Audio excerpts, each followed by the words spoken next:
কোনো নারীর স্বামী যদি গরিব থাকে, ওই নারী ওই স্ত্রী যেন এই তিনটি আমল করে। আল্লাহ তাআলা এই তিনটি আমলের উসিলায় ওই স্বামীর রিজিকে বারাকা দান করবে।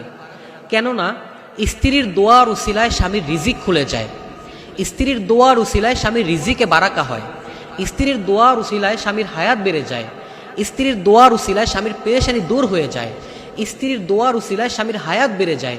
স্ত্রীর দোয়ার কারণে আল্লাহ তাআলা স্বামীকে অঢেল সম্পদের মালিক বানিয়ে দেন। এজন্য প্রিয় বোন, আপনি যদি আপনার স্বামীর জন্য দিন রাত আপনি খাটতেছেন ঘরের মধ্যে, সেটা আমরা জানি, সেটা আমরা বুঝি, আপনি বিভিন্ন পেরেশানির মধ্যে থাকেন, আপনি আপনার সন্তানের খেদমত করতেছেন, সন্তানকে আপনি গোসল করাইতেছেন, সন্তানকে আপনি খাবার দাবার খাইয়ে দিতেছেন, এই অনেক কাজ আপনি করতেছেন। এত কাজের মধ্যেও যদি আপনি আপনার স্বামীর জন্য কিছু সময় বের করে এই তিনটি আমল করতে পারেন, আপনার এই আমলের উসিলায় আল্লাহ তাআলা আপনার স্বামীকে ধনী বানিয়ে দিবেন। এক নম্বর হচ্ছে, আপনি যখন ভাত রান্না করবেন, ভাত রান্না করার জন্য যখন আপনি পাতিলের মধ্যে চাল ঢালবেন, ওই চাল ঢালার সময় আপনি বিসমিল্লাহ বলে ঢালবেন। কেননা বিসমিল্লাতে বরকত হয়। যখন আপনি বিসমিল্লাহ বলে ঢালবেন, আল্লাহ তাআলা ওই চালের মধ্যে, ঘরের মধ্যে বারাকা দান করবেন।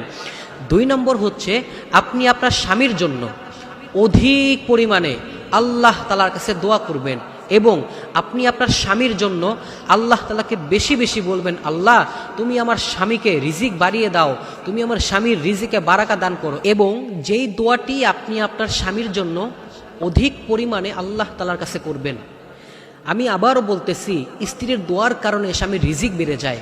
আর আপনি যদি রিজিকের এই দোয়াটা আপনার স্বামীর জন্য করতে পারেন, আল্লাহ তাআলা আপনার স্বামীর রিজিক অধিক পরিমাণে বাড়িয়ে দিবেন।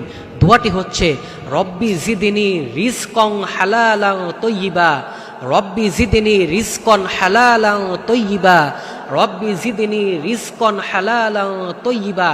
এই দোয়াটি যদি আপনি বিশেষ করে ফরজ নামাজের পরে বেশি বেশি পাঠ করতে পারেন, এই দোয়ার উসিলাতেও আল্লাহ তাআলা আপনার স্বামীর রিজিকে বারাকা দান করবেন। 3 নম্বর হচ্ছে, আপনি ঘরে বসে বসে অধিক পরিমাণে দুরুদ এবং ইস্তেগফারের আমল করবেন। আপনি যত বেশি দুরুদ পড়বেন, ইস্তেগফার পড়বেন, আল্লাহ তাআলা আপনার রিজিক এবং আপনার স্বামীর রিজিক খুলে দিবেন।